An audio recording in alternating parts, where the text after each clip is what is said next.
ऋषभ देव के 100 पुत्र हुए, जिनमें सबसे बड़े पुत्र का नाम है भरत। कल हम इनके विषय में सुन रहे थे। इन्होंने अपने पुत्रों को जो ज्ञान उपदेश किया उसका भी मैंने कल थोड़ा सा चिंतन किया था। ऋषभ देव भगवान कहते हैं कि हम मानवों का जन्म दुख पाते हुए कर्म करने के लिए नहीं हुआ है। जगजीत सिंह गाते हैं, हर तरफ है जगह बेशुमार आदमी, हर तरफ है जगह बेशुमार आदमी, फिर भी तन्हाइयों का शिकार आदमी, हर तरफ है जगह। सब दुखी हैं। सुबह से शाम तक बोझ ढोता हुआ, सुबह से शाम तक बोझ ढोता हुआ,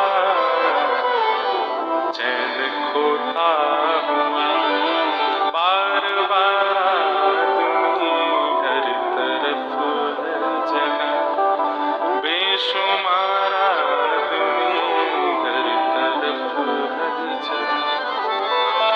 लेकिन ये नहीं, ये गलत है। ऋषभ देव भगवान कहते हैं क्यों कष्ट पाए हम। लेकिन संसार में बंधुओं एक भी व्यक्ति ऐसा नहीं है जो बिना कष्ट के रह रहा हो। सबके जीवन में कष्ट है और ये कष्ट पाते हुए हम कर्म करते। कर्म करने का उद्देश्य क्या होता है कि कोई बात नहीं, अभी कष्ट है, कर्म करेंगे फिर सुख आ जाएगा। लेकिन उस कर्म को करने के लिए जाते हैं तो पहले से दुगना बलवान कष्ट आता है जीवन में। फिर हम तीसरा कर्म करते हैं, बोले कोई बात नहीं, इससे भी जूझ लेते हैं, अब सुख आएगा। तो तीसरे कर्म से और बलवान दुख आ जाता है जीवन में। इसी प्रकार हम कर्म करते जाते हैं और दुख भी बढ़ता चला जाता है। दुख भी अपनी जगह कम नहीं करता है, उससे ही हम परेशान होते चले जाते हैं। अच्छा, एक बात बताऊं, बहुत सावधानी से सुनिएगा। मानव का निर्माण सुख नहीं करता, मानव का निर्माण तो दुख ही करता है। मानव को जो तराशा जाता है, कभी आपने देखा किसी पत्थर को रुई से तराशा जाता हो, किसी पत्थर को कपड़े से आकृति दी जाती हो? नहीं, छेनी हथौड़ा ही लगता है। इसलिए सदैव याद रखना, कष्ट, दुख, विपत्ति, आज की भाषा में कहूं एंजाइटी, आज की भाषा में कहूं डिप्रेशन, आज की भाषा में कहूं और क्या कहूं, जो समझो, ये सारे जिनके लिए सब पूछते ही रहते हैं, ये सब यदि आपके जीवन में नहीं आए हैं ना तो आपका निर्माण नहीं हो पाएगा। परम सुख में जीवन जिसने जिया है, ऐसा व्यक्ति वो संसार को कुछ दे नहीं पाएगा, ये बात निश्चित है। संसार को सदैव सीख देकर के जाने वाला व्यक्ति या संसार को सदैव समझा के सिखा करके जाने वाला व्यक्ति स्वयं बहुत पीड़ा में रहा है। उसने बहुत कुछ सहा है अपने जीवन में। इसलिए कष्ट आना, दुख आना ये जरूरी इसलिए क्योंकि निर्माण ही हमारा तब होता है। और एक बात मैं तो कथा में कहता हूं कि भाई, जिसके जीवन में दुख नहीं आते, जिसके जीवन में कष्ट नहीं आते, और सुनिए, ये दुख और कष्ट ये छोटी मोटी चींटियों जैसे नहीं, विशाल हाथी जैसे। ये छोटे मोटे दुख कष्टों को दुखों में गिनना ही नहीं कभी, उनसे कुछ नहीं होता है। छोटे मोटे कष्ट कैसे होते हैं? मेरा वहां जाने का मन था, मैं नहीं जा पाया, दुखी हो गए, ये कोई दुख है? मेरे को उससे ब्याह करना था, माता पिता नहीं मानने, दुखी हो गए, ये कोई दुख है? मेरे को ये पहनना था, नहीं पहन पाए, ये सब चींटी चींटी हैं, इनसे कुछ नहीं होता है। विशाल काय कष्ट जब जीवन में आता है और तब भी आप डट करके खड़े रहते हैं, तब आपके चित्त में, आपकी बुद्धि में कुछ निर्माण होता है, कुछ भावों का, और वही भाव आपको श्रेष्ठ बनाते हैं। तो जिसके जीवन में दुख नहीं है, कष्ट नहीं है, डिप्रेशन नहीं है, एंजाइटी नहीं है, प्रॉब्लम्स नहीं है, उस व्यक्ति को ऐसा समझो कि ठाकुर जी की दृष्टि नहीं है उसके ऊपर, क्योंकि अध्यापक की दृष्टि जब होती है ना, तभी वो शिष्य को बार बार प्रश्न देता है। ले अब इसको इसको हल करके दिखा, अच्छा ये भी हल कर दिया, ले अब इसको हल करके दिखा। वो हर बार एक कठिन प्रश्न देता है अपने शिष्य को। ठीक वैसे ही संसार रूपी विद्यालय के अध्यापक हैं ठाकुर जी, और हम सब यहाँ के शिक्षक वो हैं विद्यार्थी। एक प्रश्न दिया, हल कर दिया ठाकुर जी, फिर दूसरा उससे बढ़ा देते हैं, तीसरा उससे। अब जितना कठिन प्रश्न, विद्यार्थी उतना ज्यादा तीव्र बुद्धि का हो जाता है। लेकिन कई विद्यार्थी ऐसे हैं, वो प्रश्नों के भय के कारण कक्षा में ही नहीं बैठते, बाहर घूमते रहते हैं, बंक मार देते हैं, स्कूल से चले जाते हैं। उनको उस समय तो लगता है हम बड़े सुखी हैं, हमारे जीवन में कोई कष्ट नहीं है, पर उसका परिणाम जब विद्यालय पूर्ण हो जाता है, उसके बाद वो किसी लायक नहीं रह पाते। ठीक वैसे ही जीवन में कभी किसी ने कष्ट ना सहा हो, दुख पीड़ा आपत्ति विपत्तियां ना सही हो, एक समय के बाद वो व्यक्ति वैसा ही हो जाता है जैसे बिना पढ़ा लिखा आदमी कोई काम नहीं कर सकता, बिना कोई गुण वाला व्यक्ति किसी के योग्य नहीं बन पाता। ठीक वैसे ही बिना कष्टों के जिसने जीवन जिया, वो संसार में कुछ उपलब्धियां, किसी उपलब्धि का मतलब किसी को देकर के कुछ नहीं जा पाएगा, बस वो जन्म लेकर के जिया, खाया पिया सोया, मर गया। इसलिए दुख ही मानव की संपत्ति है, फिर दुख से क्यों घबराता है? सुख जाता है तो दुख देकर, दुख जाता है तो सुख देकर, दुख देकर जाने वाले से मानव क्यों घबराता है? सुख देकर जाने वाले से ये मानव क्यों घबराता है? दुख ही मानव की संपत्ति है। इसलिए अब आप लोग कहोगे महाराज जी एक शास्त्र आज्ञा है, परुपदेश वेलायाम सर्वे शिष्टा भवन्ति ही, दूसरों को उपदेश देने में सर्वश्रेष्ठ बन जाते हैं, लेकिन विस्मरन्ति तत्सर्वम, सब भूल जाते हैं जब खुद के ऊपर आती है बात। नहीं, आप ये मत सोचिए कि मैं केवल आपको सुनाता हूं, वक्ता को डबल पुण्य मिलता है। क्यों? क्योंकि वो दूसरों को सुनाता है और जो स्वयं बोल रहा है वो खुद भी सुनता है, अपने जीवन में भी कई बार लागू करता है। इसलिए एक बात और ये भी कह दूं कि भाई, वक्ता अगर दूसरे को कथा सुनाने की भाव से मंच पर बैठेगा ना, उसकी कथा प्रभावशाली नहीं होगी। वो स्वयं को कथा सुनाने के लिए बैठे। अरे मन, तू बैठ, तू ही सुन। जब स्वयं को कथा सुनाता है ना, तभी कथा का भाव प्रभाव सुनने वालों पर पड़ता है। स्वांतः सुखाय तुलसी रघुनाथ गाथा। तो कष्टों में विचलित होना, कष्टों में व्याकुल होना, ये सामान्य बात, सब होते हैं, उपदेश देने वाला भी हो जाता है, पर उस कष्ट से भागना नहीं है, उस विपत्ति से दौड़ना नहीं है, उस विपत्ति से मुंह नहीं फेरना है, सामना करना है। विचलित होइए, रोइए, परेशान हो जाइए, चलेगा, लेकिन उससे भागो मत, उससे लड़ो, जूझो। और इसी पूरे प्रावधान के ऊपर गीता सुनाई है भगवान ने अर्जुन को। भागने की मत कहे अर्जुन, अपने धनुष बाण छोड़ करके कायरों जैसी हरकत मत कर मेरे सामने, युद्ध कर, युद्ध च। तो ऋषभदेव भगवान कहते हैं, कष्ट पाते हुए कर्म करने के लिए नहीं आए हम संसार में, तो फिर क्या करें? बोले तपो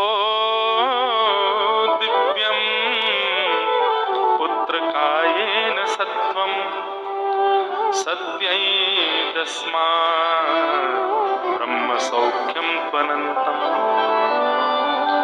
बोले कर्म कष्ट पाते हुए मत करो, तो हरिस्मरण करते हुए कर्म करो। आप कुछ भी कीजिए, संसार का कोई भी कर्म कीजिए, बस तामसी नहीं होना चाहिए। नहीं तो लोग ये सोचेंगे कि ठीक है चोरी कर लो, वो भी भगवान नाम करते हुए कर लो।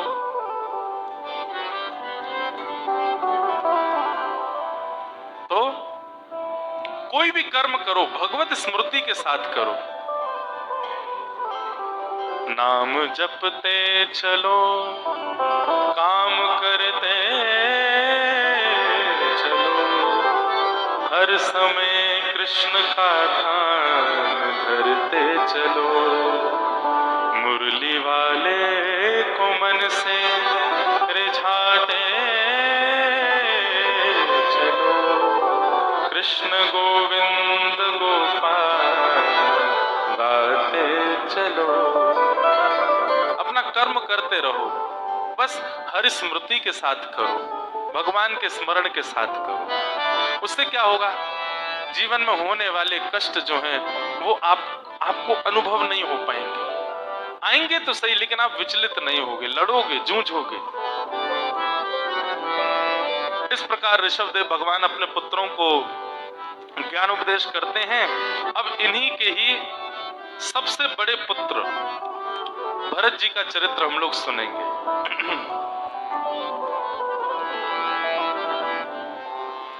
भरतस्तु महाभागवतो, सबसे पहला शब्द भरत जी महाराज के लिए क्या कहा गया?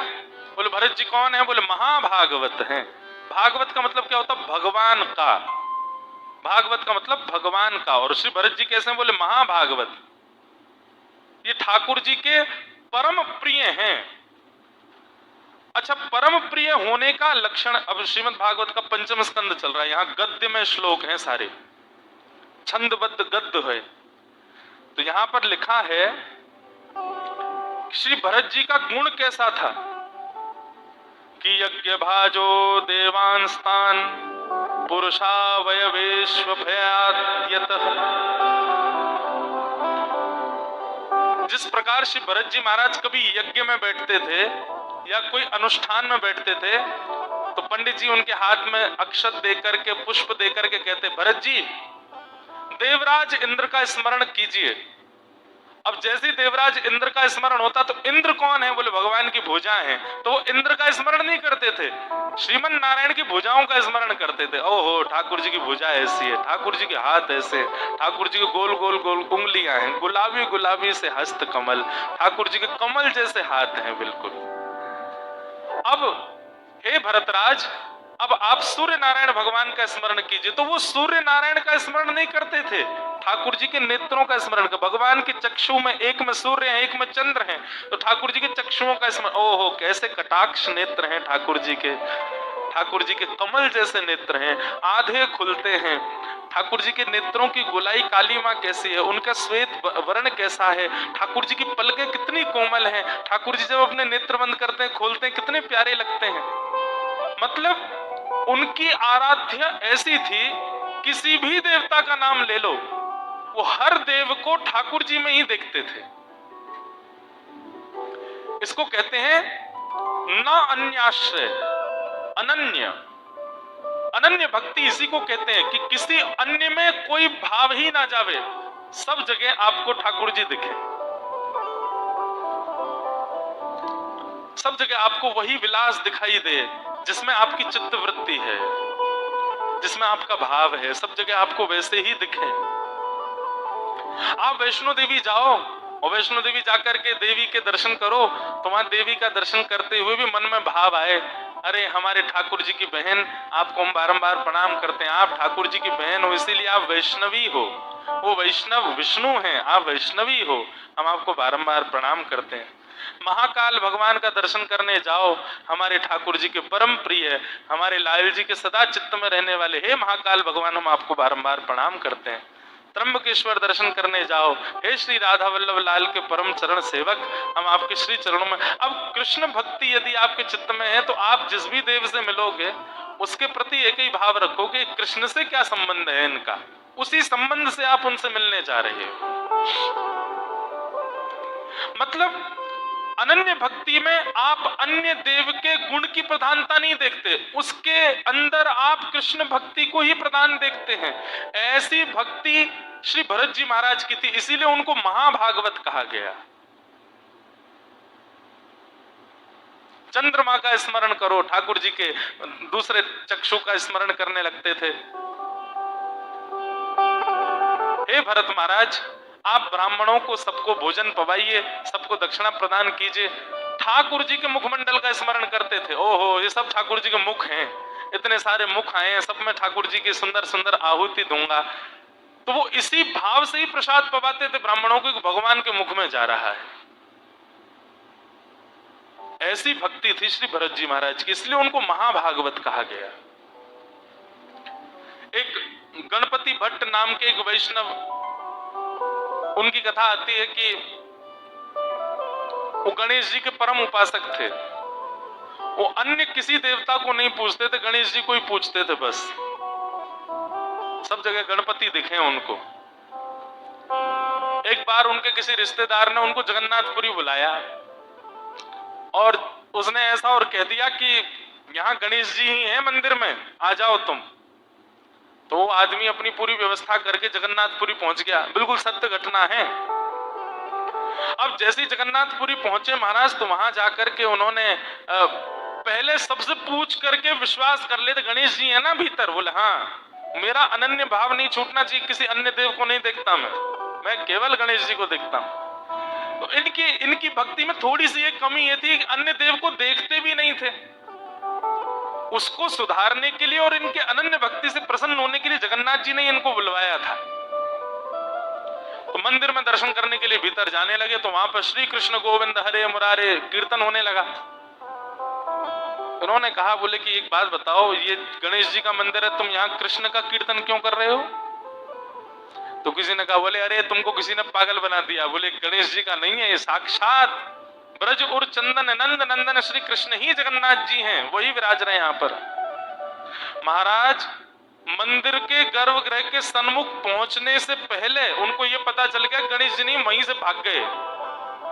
मंदिर से छोड़ छाड़ के बाहर निकल आए और आकर के महाराज समुद्र के जल से अपने आप को छींटा मारने लगा रहे, राम राम राम, मेरी अनन्य भक्ति नष्ट हो गई, जे मैंने क्या कर दिया। हे गणपति बप्पा, आप नाराज मत हो जाना, मैं तो आपके अलावा किसी ने मुझे पागल बना के यहाँ बुला दिया। रुदन करने लगे। श्री जगन्नाथ जी इतने प्रसन्न हो गए उनके इस भाव से। बोले कैसी अनन्यता है। सोई ठाकुर जी एक बालक का रूप धारण करके गणपति भट्ट के पास पहुंच गए। समुद्र किनारे बैठे थे, रो रहे थे। बालक ने आकर के कहा, भैया तुम रो क्यों रहे हो? बोले मेरा पूरे जीवन की अनन्य भक्ति मेरी आज नष्ट हो गई। मैं गणेश जी के अलावा किसी को नहीं देखता, मुझे किसी ने यहाँ भेज दिया है, अब मैं इनको देखूंगा तो मेरी भक्ति नष्ट होगी। अब मैं कैसे क्या करूं मैं? अरे मैं अन्य देव के नगर में भी क्यों आ गया? जगन्नाथ जी बालक के रूप में गए। बोले अरे तुम गणेश जी का दर्शन नहीं करोगे तो भी तुम्हारी अनन्यता टूट जाएगी। देव दर्शन ना करने से भी अनन्य भाव टूटता है। और तुमको किसी ने पागल ये बना दिया है कि अंदर जगन्नाथ जी जो है वो कृष्ण, वो गणेश जी ही हैं। बोले मैं किसकी बात मानूं? कोई तो कहता है वो कृष्ण है, तुम कह रहे हो वो गणेश जी हैं। बोले तुमको विश्वास नहीं होता तो चलो मेरे साथ, मैं तुमको दिखाऊं। गणेश जी जैसी सूंड, गणेश जी जैसे कान, गणेश जी जैसा पेट, सब कुछ है ठाकुर जी, वो गणेश जी ही हैं। गणपति भट्ट बोले देखो मैं चल तो दूंगा लेकिन मैं देखूंगा नहीं, जब तक मुझे विश्वास नहीं होगा मैं दर्शन नहीं करूंगा। आंखों पर पट्टी बांध करके गए, मंदिर में भीतर प्रवेश कर गए। ठाकुर जी स्वयं ही बालक के रूप में गए थे, हाथ पकड़वा करके देखा। बोले लो चढ़ जाओ, ये ब्रह्मवेदी है, इसके ऊपर ये विशाल स्वरूप गणेश जी हैं, देख लो, स्पर्श करके देख लो। सबसे पहले हाथ मुख के ऊपर लगाया तो महाराज लंबी नाक सूंड जैसी उनके हाथ में आ गई। ओहो दूर दूर तक जा रही है। सूंड हाथ में आती प्रणाम किया। ठाकुर जी अपनी सूंड से उनके सिर गुदगुदाने लगे। जगन्नाथ भगवान आंखों पे पट्टी बंधी है, देख नहीं रहे। प्रणाम करके बोले इतनी जल्दी विश्वास नहीं करूंगा, अभी मैं और अपने गणेश जी के गुण देखूंगा, वो होंगे तो ये पट्टी खोलूंगा। यहाँ पर हाथ लगाए तो बड़े बड़े कान हाथ में आ गए। फिर प्रणाम किया, जय हो, ये तो गणेश जी ही हैं। और नहीं नहीं नहीं एक बार और मैं देख लूं। बोले क्या? लंबोदर, बड़ा पेट होगा तो मेरे ठाकुर जी हैं। पेट पर हाथ रखा, महाराज जेठ में भरने लगे। ठाकुर जी आ ही नहीं पा रहे, इतने विशाल। उसको विश्वास हो गया ये तो गणेश जी ही हैं। और जैसे ही पट्टी खोली तो गणेश जी नहीं थे, वो जगन्नाथ जी थे। भुजा उठाए ठाकुर जी, कारे कारे जगन्नाथ जी खड़े। महाराज कूद गया ब्रह्मवेदी से, अरे मायावी कृष्ण, मेरे को गणेश जी बता करके ले आया मंदिर में और मेरा अनन्य भक्ति तोड़वा दी। ठाकुर जी प्रकट हो गए, अपने हृदय से लगाया। बोले अरे पागल, तेरी अनन्य भक्ति बहुत अच्छी है, इसीलिए मैं तुझसे मिला, लेकिन तेरी अनन्य भक्ति में एक दोष है कि तू किसी देवता को देखता ही नहीं है। अगर किसी देव को नहीं देखेगा तो इससे अपराध बनेगा। ठीक है, तू सब में अपने अनन्य एक देव को देख, पर इसके चलते अन्य देवों की तिरस्कार मत कर, अन्य देवों का अपमान मत कर। सबके पास जा, सबको देख, उनके संबंध का दर्शन कर कि उनका संबंध क्या है तेरे इष्ट से, तब तेरी अनन्यता बनी रहेगी। और रही बात, तूने हमारा स्पर्श किया, तूने हमारा आलिंगन किया और तुझे हमसे इतना प्रेम हो गया, आज के बाद जब तक धराधाम पर जगन्नाथपुरी विराजमान है, तो जिस दिन श्री जगन्नाथ भगवान प्रकट हुए उसको कहते हैं स्नान पूर्णिमा। आने वाली है स्नान पूर्णिमा, उस दिन हमारे गिरधर लाल जी भी 108 कलशों से नहाते हैं। उस दिन ठाकुर जी स्नान करते हैं खूब आनंद में। गत वर्ष में आया था तो स्नान पूर्णिमा के आसपास ही आया था महाराज जी के पास दत्त धाम। स्नान पूर्णिमा जगन्नाथ जी का प्रादुर्भाव दिवस है, उस दिन ठाकुर जी का जन्मदिन होता है। और उस दिन कलशों से स्नान करने के बाद जगन्नाथ जी सबसे पहला जो श्रृंगार धारण करते हैं वो गणपति भट्ट भक्त के प्रेम के स्मरण में गणेश जी का ही रूप धारण करते हैं। लंबी सूंड, ये बड़े बड़े कान। कभी जगन्नाथ जी का जब स्नान पूर्णिमा पर स्नान, उसके बाद दर्शन करना, टीवियों में भी होते हैं, ठाकुर जी गणपति भेष में दर्शन देते हैं अपने उस भक्त की स्मृति। तो अनन्य ऐसी भक्ति जिसकी होती है उसको महाभागवत कहते हैं। जैसे और देवता चित्त न धरहि, हनुमत से ही सर्व सुख करहि। और देवताओं को चित्त में धारण मत करो, हनुमत से ही सर्व सुख करहि। अब हनुमान जी के प्रति अनन्य भाव रखने वाला, उसके मन में भाव होना चाहिए कि हनुमान जी से संबंध बना करके सबका दर्शन करे। और देवता चित्त न धरहि, तो इस मतलब ये नहीं है कि अन्य देवों को दर्शन मत करो, चित्त न धरहि, चित्त में एक ही देव को रखो, दर्शन सबका करो। और सबके दर्शन में संबंध यही रखो कि इनका संबंध किससे है, इनका संबंध श्री कृष्ण से कैसे। अब जैसे श्री हनुमान जी महाराज कृष्णावतार में ठाकुर जी के वंशी श्री हनुमान जी ही हैं। ये वंशी का रूप श्री हनुमान जी ने ही धारण किया है, ठाकुर जी के अधर पर बैठे रहते हैं। राम जी को यह चिंता है कि हनुमान जी ने 14 वर्ष हमारी इतनी सेवा करी, अब हनुमान जी को हम क्या दें। तब भगवान की पादुकाओं ने रघुनाथ जी को आज्ञा दी, बोले कि हे भगवान, ये हनुमान जी आपके द्वापर के कृष्ण अवतार में वंशी के रूप में आएंगे और आप चाहते हैं कि आप इनके द्वारा दी गई सेवा इनको वापस कर सको, इनको कुछ उपहार दे सको। तो उपहार के रूप में आपके प्रदान करने वाले आशीर्वादों में सबसे श्रेष्ठ है आपका अधरामृत। वो अधरामृत आप इनको प्रदान करना है, अपनी कोमल उंगलियों से इनके चरण दबा देना है, अपने नेत्र के पलकों से पंखा जल देना, इस प्रकार आप हनुमान जी को सुख देना। तो कहीं कहीं भावों के अनुसार महादेव वंशी का रूप धारण करके आए हैं और महादेव के रुद्र रूप हैं श्री हनुमान जी, तो श्री हनुमान जी ही वंशी के रूप में ठाकुर जी की सेवा में आए। तो जब हनुमान जी को देखते हैं तब ये भाव रखते हैं प्रणाम करते समय, अरे वाह, लाला की वंशी मूर्तिमंत रूप में खड़ी है, क्या विशाल, देखो क्या तेज, क्या बलवान। ठाकुर जी की वंशी में इतना ही बल है जितना हनुमान जी में। क्यों? वो हनुमान जी ही है। बोलो अनंत बलवंत श्री हनुमान जी महाराज की जय। तो महाभागवत का लक्षण क्या है? वो सबके प्रति अपने इष्ट को ही देखता है, अपने गुरुदेव में भी इष्ट का दर्शन करता है, अपने माता पिता में भी इष्ट का दर्शन करता है, अपने पति में भी इष्ट का दर्शन, अपनी पत्नी में भी इष्ट का दर्शन, अपने आगे दिखने वाले हर प्रिय भाव में अपने इष्ट को देखता है। ये महाभागवत का लक्षण है जो कि श्री भरत जी महाराज में है।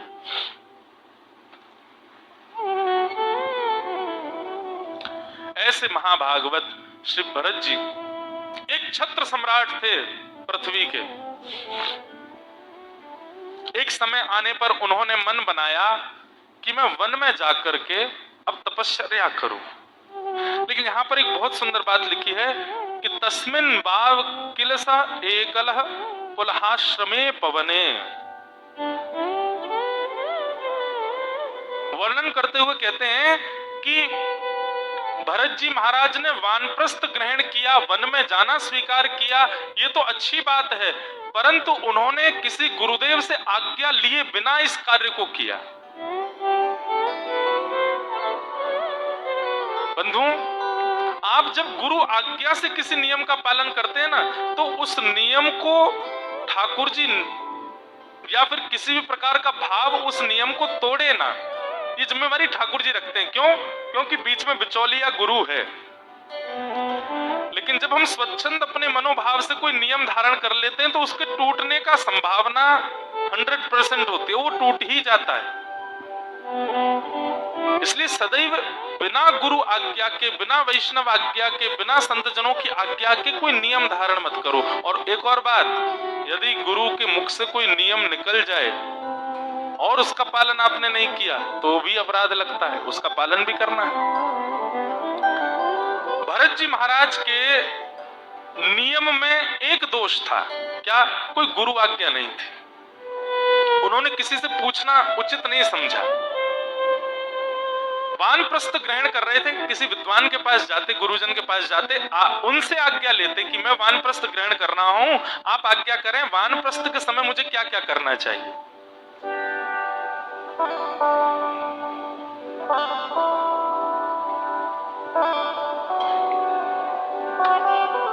लेकिन उन्होंने किसी से आज्ञा नहीं ली, अपने पुत्र को राज्य गद्दी पर बैठा करके और श्री भरत जी महाराज अकेले ही वन में चले गए।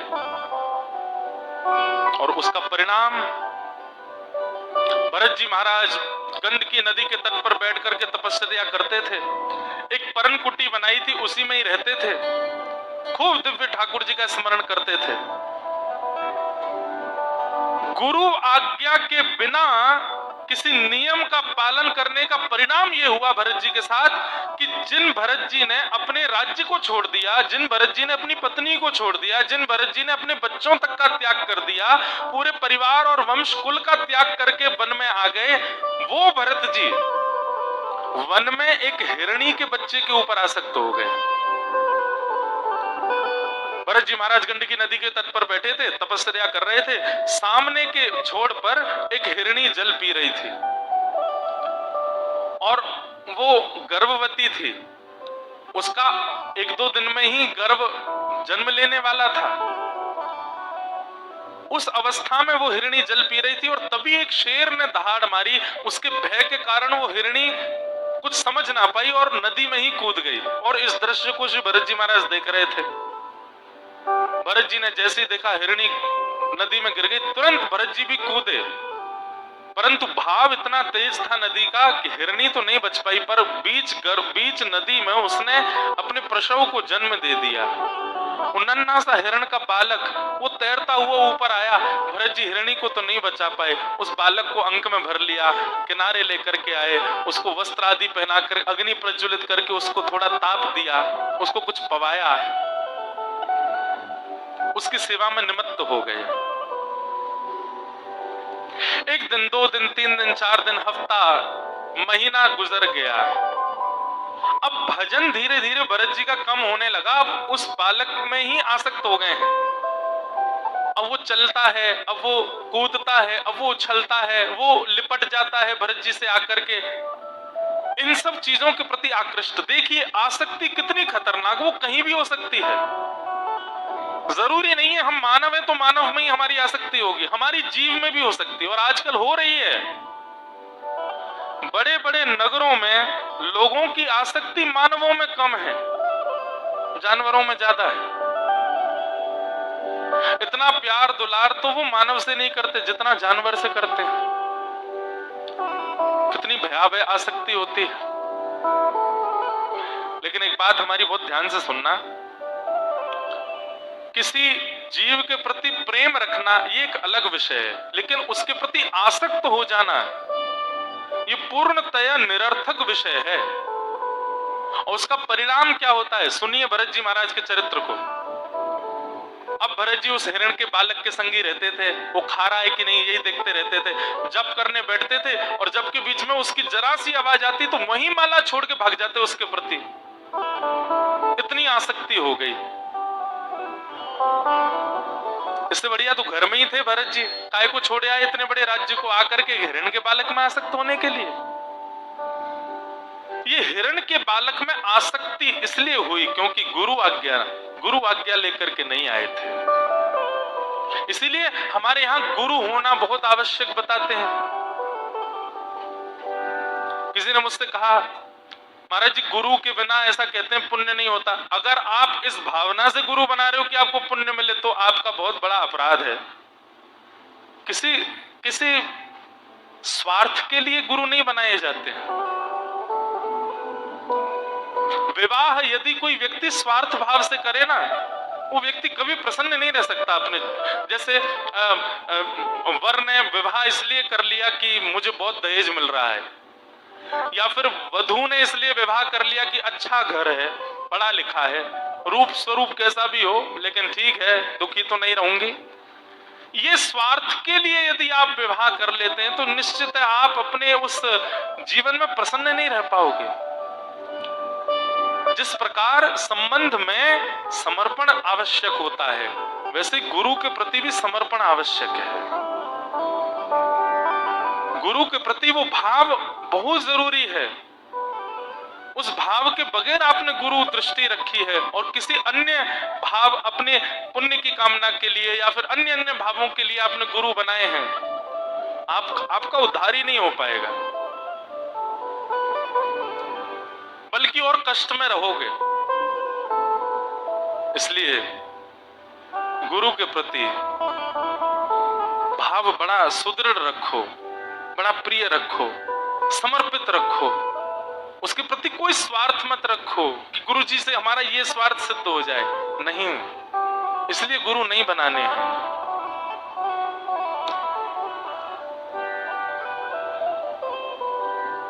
एक बहुत सुंदर गुरु स्तुति है। खा रहा गोते हूं मैं भव सिंधु के मझधार में, खा रहा गोते हूं मैं भव सिंधु के मझधार में। खा रहा गोते हूं मैं भव सिंधु के मझधार में,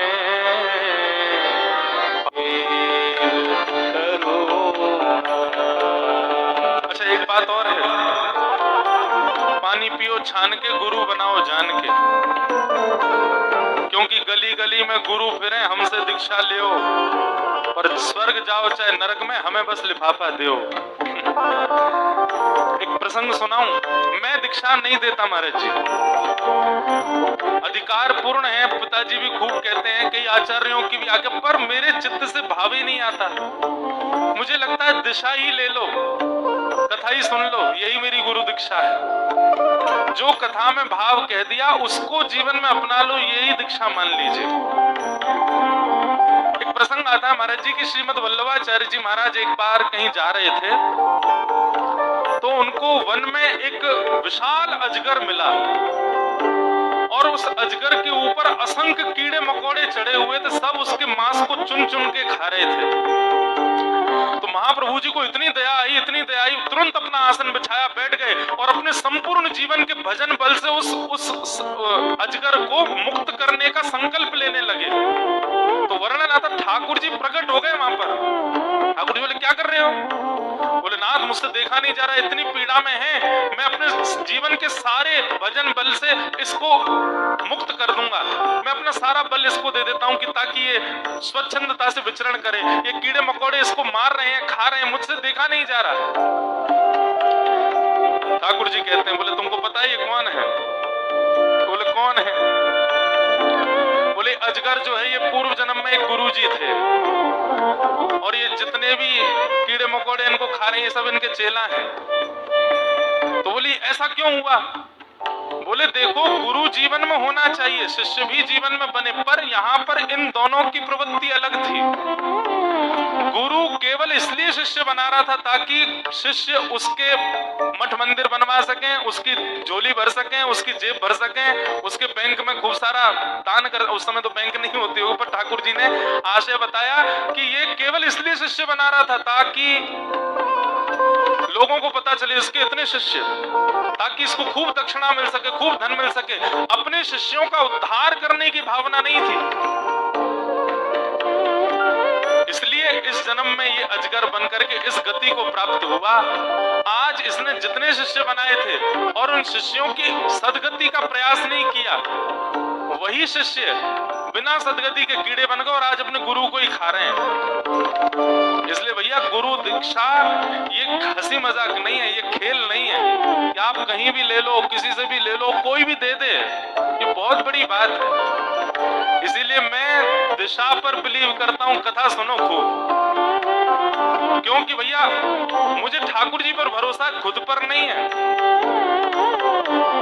शिष्य पर भरोसा है, पर मेरे गुरुत्व पर अभी मुझे नहीं है कि कहीं मेरे मन में लोभ आ गया तो क्या करूंगा?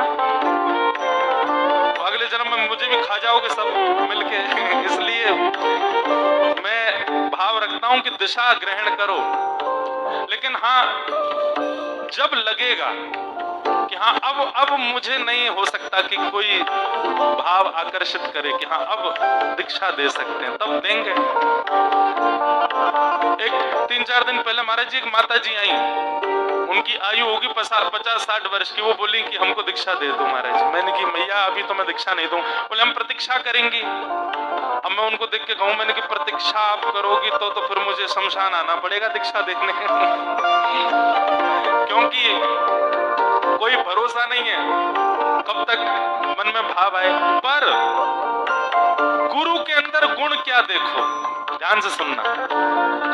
गुरु वही जो हरि से मिलावे, गुरु वही जो संसार निवृत्त करा दे, गुरु वही जो संशय समाधान दिला दे, और गुरु वही जो सब छुड़ा के वृंदावन में बसा दे। वो गुरु है, वो गुरु है जिसकी वाणी, जिसकी उपस्थिति, जिसका स्वरूप, जिसका भाव, जिसके सब कुछ हर भाव से आपको समाधान ही मिलता है, वो गुरु है। और ऐसे गुरु को यदि मन से भी गुरु मान लोगे ना तो आपकी दीक्षा हो जाएगी। तो एक व्यक्ति को जीवन में ऐसा जरूर रखो जिसकी वाणी आपके लिए अध्यादेश है। उसके आगे हरि भी आकर के कह दें ये मत करो, नहीं मेरे गुरु की आज्ञा है मैं तो करूंगा। हरि भी उसकी वाणी को निरर्थक ना कर सकें। ऐसा विश्वास जिसकी वाणी के प्रति, उसके प्रति गुरु भाव रखो और तब गाओ। खा रहा गोते हूं मैं भव सिंधु के मझधार में, खा रहा गोते हूँ मैं भव सिंधु के मझधार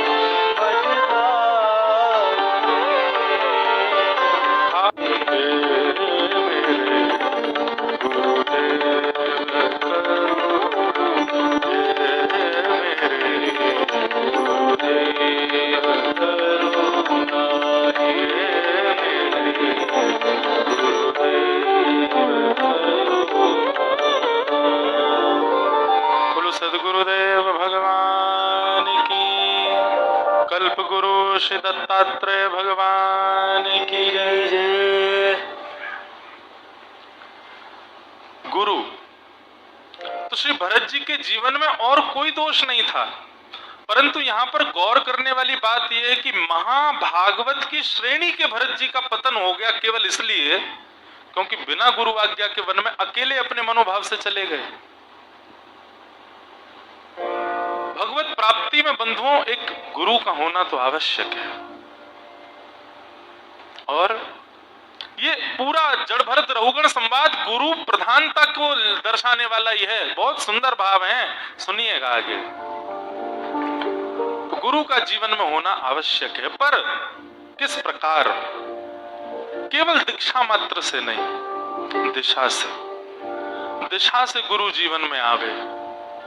हमारे महाराज जी रामानुज संप्रदाय के एक आचार्य हुए, तो वे आचार्य ठाकुर जी का दर्शन करने गए श्रीरंगम, त्रिचिरापल्ली दक्षिण में हमारे संप्रदाय के ज्यादा स्थान हैं। तो श्री रंगनाथ मंदिर का दर्शन करने के लिए गए, तो वहां पर भगवान जो हैं वो शेष नाग, शेष शैया पर पौड़े हुए हैं। और महाराज जी शेष शैया पर जो श्री रंगनाथ भगवान हैं, इनका इतिहास है, ये देवताओं के अर्चावतार थे ठाकुर जी, जो अभी रंगनाथ मंदिर श्रीरंगम में विराजमान है। देवता इनकी अर्चना करते थे। देवताओं से श्री दशरथ जी इनको लेकर के आ गए अयोध्या में, और श्री अयोध्या में समस्त सूर्यवंशी राजा इनकी अर्चना करते थे। फिर जब लंका पर विजय प्राप्त की भगवान श्री राम ने, और जब विभीषण को राज्य गद्दी प्रदान की, तो विभीषण ने कहा भगवान मुझे आपसे कुछ मांगना है। तो भगवान बोले क्या चाहिए?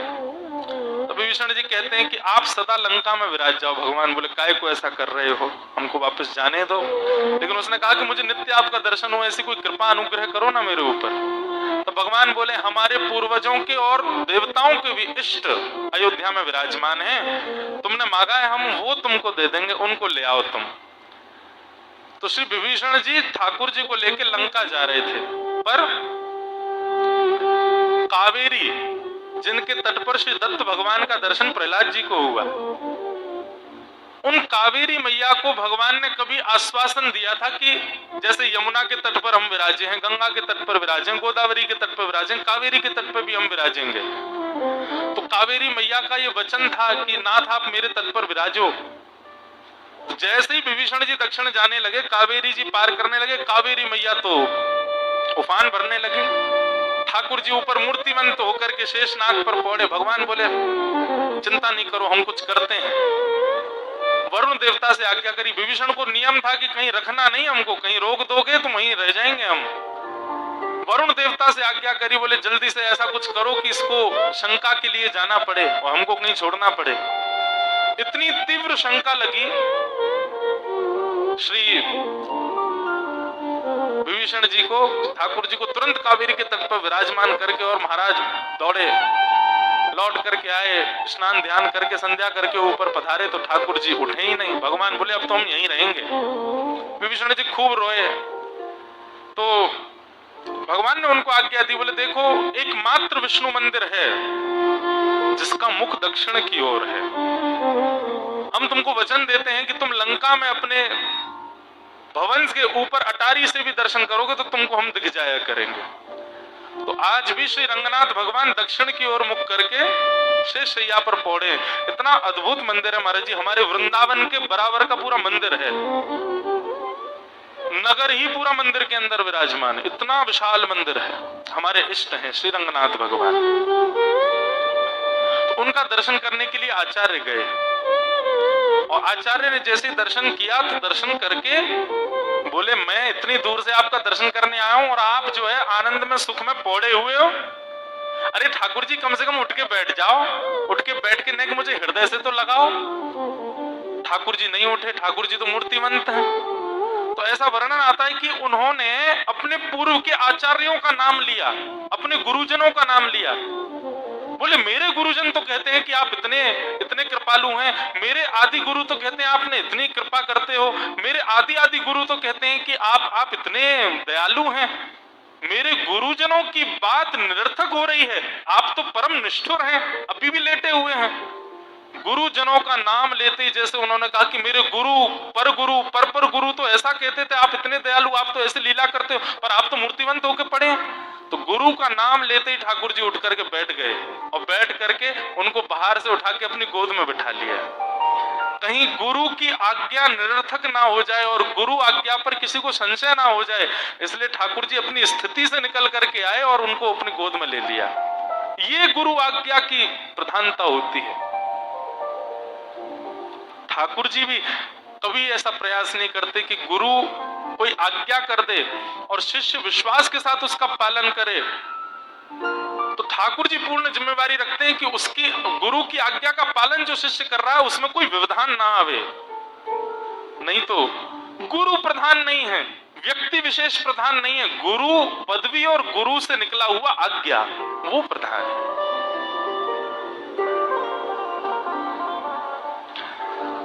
तो श्री भरत जी महाराज ने बिना किसी गुरु की आज्ञा के और निकल गए, वन में गए। वन में जाकर के हिरण के बालक में इतना मोह हो गया कि अब उसी को ही देख करके जीते हैं, उसी के साथ ही रहते हैं, उसी के साथ सब क्रिया, उसके बिना अब उनका मन नहीं लगा। भजन तो छूट ही गया पूरा। एक दिन हिरणों का झुंड आया भरत जी की कुटिया के पास। भरत जी अस्वस्थ हो गए थे, वृद्धावस्था आ गई है, लेटे हुए थे। लेटे लेटे हिरण के उस बालक, वो भी बड़ा हो चुका है, उसको सहला रहे थे। जैसे हिरणों का झुंड आया और उस नन्हे से बालक ने जैसे ही उस झुंड को देखा, खड़ा हो गया। भरत जी महाराज बोले, अरे क्या हुआ, कहां जा रहे हो?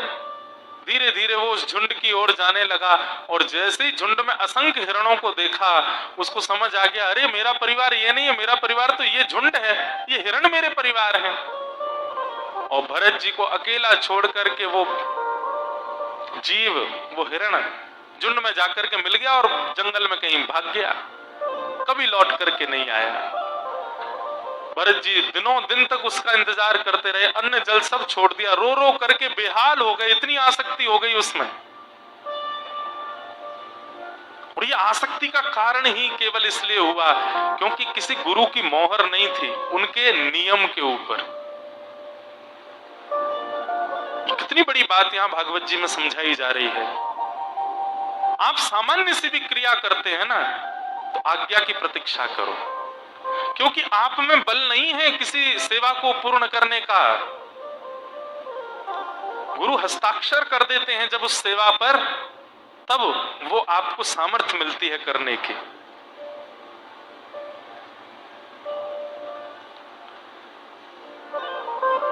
भरत जी महाराज व्याकुल हो गए और हिरण की स्मृति में रोते रोते रोते रोते रोते रोते उसी को याद करते करते एक दिन अपने प्राण त्याग दिए।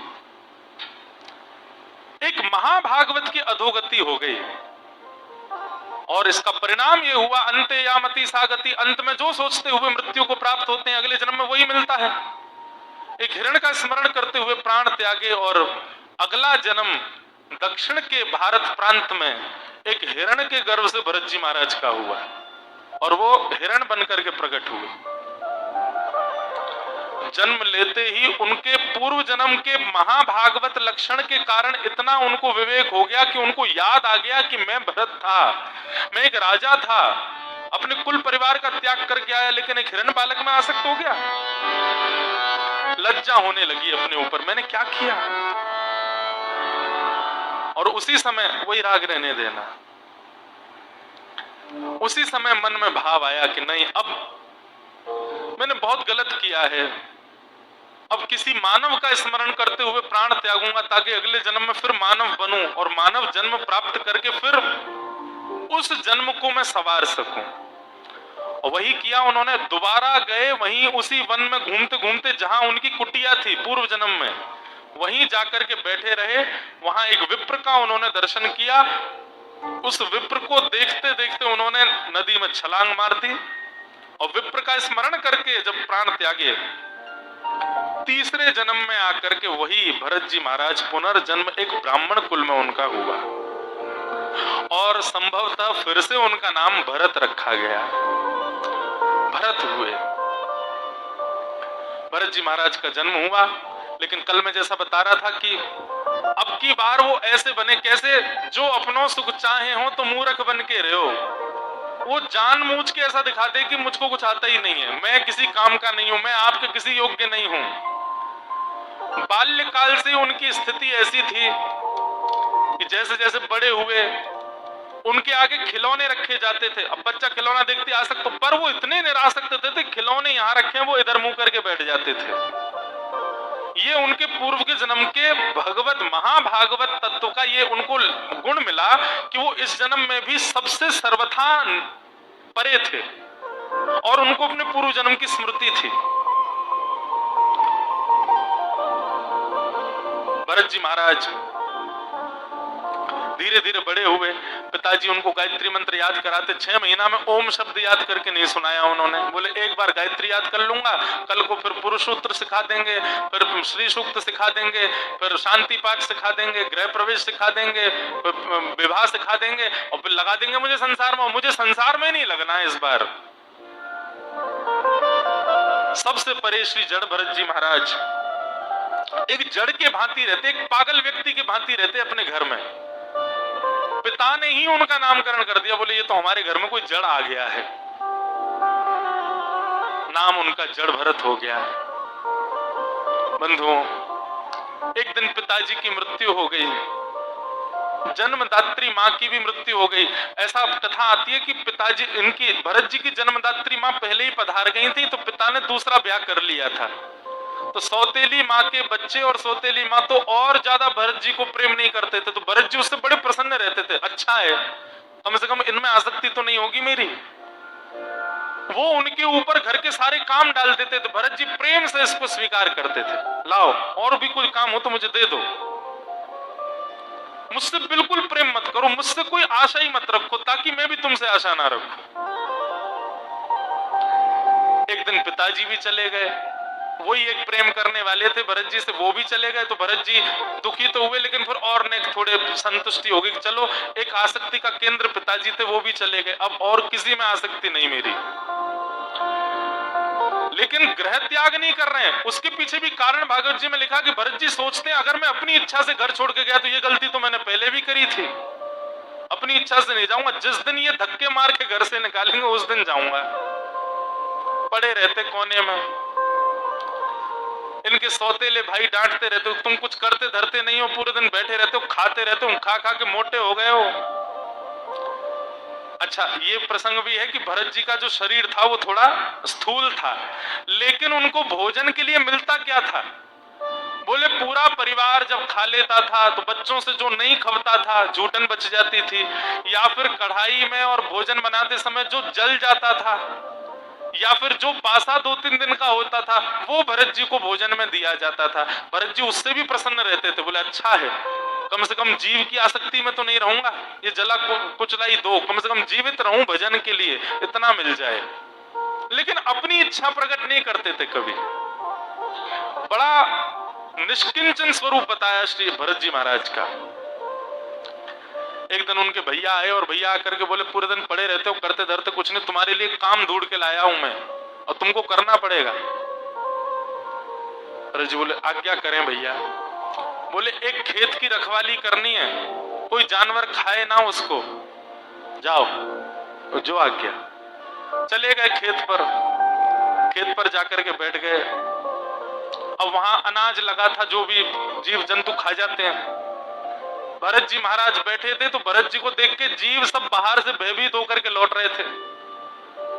बोले इनको यदि मुझसे भय लगा, अगर मैंने इनको अभयदान नहीं दिया तो मुझे भगवत प्राप्ति नहीं हो पाएगी। भरत जी महाराज तो वहीं खड़े हो गए, उनको बुलाने, आओ आओ आओ आओ आओ, ले ले ले। सब सामग्री जितनी खेत की थी सब लुटाने लगे, चिड़ियाओं को बांटने लगे, बगल बगल से जीव जंतुओं को पकड़ पकड़ करके गैया ले आए, भैंस ले आए, गधा ले आए, सब आओ भैया, राम जी की चिड़िया, राम जी को खेत खाओ मेरे प्यारे, भर भर पेट। पूरा खेत उजड़वा दिया उन्होंने। शाम को खेत का मालिक देखने आया। बोले नया नया आया है, देखने देखूं क्या किया उसने। आकर के देखा महाराज, भरत जी के भैया को जाकर के बता कैसा व्यक्ति भेजा तुमने, उसने एक दिन में पूरा खेत खत्म करवा दिया मेरा। भरत जी महाराज शाम को लौट करके आए, भाई ने खूब मारा, सहन कर गए और कहा तू किसी काम का नहीं है, पिता हमारे ऊपर तुझको छोड़ करके चले गए और तू तो हमारा सगा भाई भी नहीं है, सौतेली माँ का पुत्र है, इसलिए हमने निर्णय लिया है अब हम तुझे नहीं रख सकते घर पर, तू कहीं और जाकर के अपनी व्यवस्था कर ले। भरत जी महाराज बोले इसी की प्रतीक्षा कर रहा था कि आप आज्ञा कर दो। भरत जी महाराज जान, एक कथा और बीच में आ जाती है कि एक बार उनको भेजा गया कि कहीं गड्ढा करना था, मेड़ बनानी थी खेत में। मेड़ समझते हैं, पानी इधर का उधर ना जाए उसके लिए मेड़ बनती खेतों में, तो उसके प्रति कथा आती महाराज जी की मेड़ बनाने की आज्ञा जब दी तो मेड़ के लिए क्या करते हैं, अगल बगल की मिट्टियां खोद के बीच में ऐसे पहाड़ जैसे बनाते हैं। तो इतनी खुदाई कर दी कि सुरंग बन गई नीचे, एक तरफ पहाड़ खड़ा हो गया और एक तरफ सुरंग बन गई नीचे। खेत के व्यक्ति ने आकर के कहा, बोले तुमसे नहीं होगा, तुम चले जाओ। बोले मैं तो चाह ही रहा था, मैं किसी लायक हुई नहीं, क्यों करवा रहे हो मुझसे। भरत जी महाराज को घर से निकाल दिया। भरत जी बड़े प्रसन्न, अपनी इच्छा से कुछ नहीं करना मुझको, अपनी इच्छा तो मेरी है ही नहीं है। भगवत प्राप्ति के लिए कैसी तत्परता श्री भरत जी के चित्त में। भरत जी महाराज चले गए, एक खेत में जाकर के रात्रि हो गई, सो गए। पास के गांव में कुछ कोल भील और आदिवासी अपनी कुल देवी को प्रसन्न करने के लिए एक नर की बलि चढ़ा रहे थे, एक नर की बलि कर रहे थे। अब नर की बलि करते समय उसको भोजन पानी कराते, नहला धुला के नए कपड़े पहना रहे थे। पता नहीं कैसे उसका हाथ खुल गया और वो वहां से भाग गया। अब वो भागा, उसके सारे पीछे सारे कोलबील भागे, आदिवासी भागे। अब वो तो पकड़ में आया नहीं, जिस खेत में होके भागा उसमें भरत जी सो रहे थे। आदिवासी जाकर के भरत जी से टकरा के सब गिर गए। सबने देखा प्रकाश करके तो मोटे ताजे भरत जी लेटे हैं।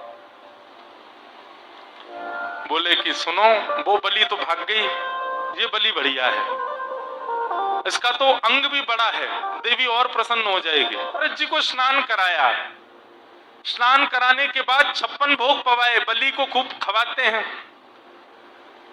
श्री जड़ भरत जी महाराज इतने प्रसन्न, वारे कन्हैया। देखो ये उनके महाभागवत तत्व है। वो किसी भी स्थिति में ये नहीं सोच रहे हैं कि कौन कर, ये सब सोच रहे हैं ठाकुर जी मेरी व्यवस्था कर रहे हैं। 56 भोग पा करके भरत जी बड़े प्रसन्न हो गए। भरत जी को लोग बाग नए कपड़े पहनाए, भरत जी और प्रसन्न हो गए। वाह, स्नान भी करा दिया, भोजन भी पवा दिया, वस्त्र भी धारण करा दिए। भरत जी को लेकर के जैसे ही देवी के मंदिर में प्रस्तुत किया, सामने लाल लाल जीव निकाल करके देवी खड़ी है, हाथ में षडभुज और हाथ में उसके खप्पर कपास आदि आदि जो भी होते हैं आयुध सब लगे थे। भरत जी महाराज उनको देख करके भी यही सोच रहे हैं, आहा ठाकुर जी कितना सुंदर रूप है आपका, थोड़े भयावह से लग रहे हो लेकिन फिर भी सुंदर लग रहे हो, बड़े प्यारे लग रहे हो। हो सकता है इस गांव में आपकी अर्चना का ये रूप हो, यहाँ पर इस रूप में किसी को आपने आनंद दिया होगा। आपको मैं प्रणाम करता हूं। जैसे प्रणाम करके उन्होंने पुनः देखा तो सामने से एक तलवार को एक कोलबील उठा रहा था, उसको पहना रहा था। भरत जी महाराज ने देखा और देख करके मनोविचार करने लगे, ठाकुर जी क्या मेरी बलि होने वाली है? और जब आसपास के आशयों को देखा तो समझ गए कि बलि होने वाली है। लेकिन भरत जी बोले, अभी तक मैंने अपनी इच्छा कोई प्रकट नहीं की है और अब भी नहीं प्रकट करूंगा कि नाथ मुझे कैसे भी बचाओ। नहीं, मैं इसी चीज से तो बचता आया हूं, पर नाथ मेरी एक चिंता अभी मेरे को हो रही है थोड़ी सी, कि मैं अपने 2 जन्म गवा चुका हूं आपको बिना मिले, और इस तीसरे जन्म में जन्म से लेकर के अब तक मैंने अपनी कोई इच्छा प्रकट नहीं की, क्योंकि स्वेच्छा भी आपसे मिलने में एक बाधा बन जाती है। नाथ मेरी इस चिंता का निवारण करो, मैं आपको मिले बिना इस बार नहीं जाना चाहता, मैं आपको प्राप्त करना चाहता हूं। और बस ये मन में विचार किया और तभी देवी स्वरूप को देख करके मन में विचार करते हुए, कुपुत्रो जायेत क्वचिदपि कुमाता न भवति। मैं कुपुत्र हो सकता हूं, मैं अभागा हो सकता हूं, मैं दुष्ट हो सकता हूं, पर आप कुमाता नहीं हो सकते। अगर आपको मेरे धर की बलि से अगर प्रसन्नता है तो मैं देने को तैयार हूं, पर मेरी बस उस चिंता का एक निवारण करना, जब तलवार मेरी गर्दन से छुभने वाली हो उससे एक क्षण पहले भी मेरा सर ऊपर करके अपना प्रत्यक्ष दर्शन करा देना, फिर भले ही प्राण निकल जाए, मुझे चिंता नहीं है। ऐसा मन में विचार करके भरत जी महाराज ने अपने सर को झुका दिया, बलि देने के लिए तैयार हुए। जैसे ही कोलभीलों ने तलवार ऊपर उठा करके और बस बलि के लिए तलवार नीचे करने ही वाले थे, सहसोच्चाट देवी भद्रकाली, सहसोच्चाट सेव देवी भद्रकाली। बोले भद्रकाली जिसकी सेवा वो सब कोलभील करते थे, उन्होंने एक अद्भुत उच्चाटन किया और वो उच्चाटन इतना भयावह था कि खड़े खड़े सब गिर गए वहीं पर। एक ऐसी ध्वनि प्रकट हुई मंदिर में उच्चाटन की और चट चट करके पूरी मूर्ति का भेदन हो गया। साक्षात भद्रकाली प्रकट हो गई वहां पर और भद्रकाली ने उसी तलवार से उन कोल भीलों के सर के धड़ को अलग कर दिया, सबका वध कर दिया और पुनश्च व्यवस्थित हो गई जड़ भरत जी के सामने। जड़ भरत जी नीचे नजर करके और नीचे गर्दन करके अभी भी लेटे हैं, विचार कर रहे हैं इतनी देर हो गई मेरा गर्दन काट नहीं रहे लोग। ऊपर उठ करके देखा तो बिना धर के लोगों का शव पड़ा है और सामने विशाल विकराल भयावह स्वरूप भद्रकाली का खड़ा है। श्वास ले रही है, तीव्र श्वास चल रही है, ये प्रचंड उनके नेत्र हैं, प्रचंड उनके केश हैं। दर्शन करके भरत जी महाराज चरणों में गिर गए, बोले जय हो।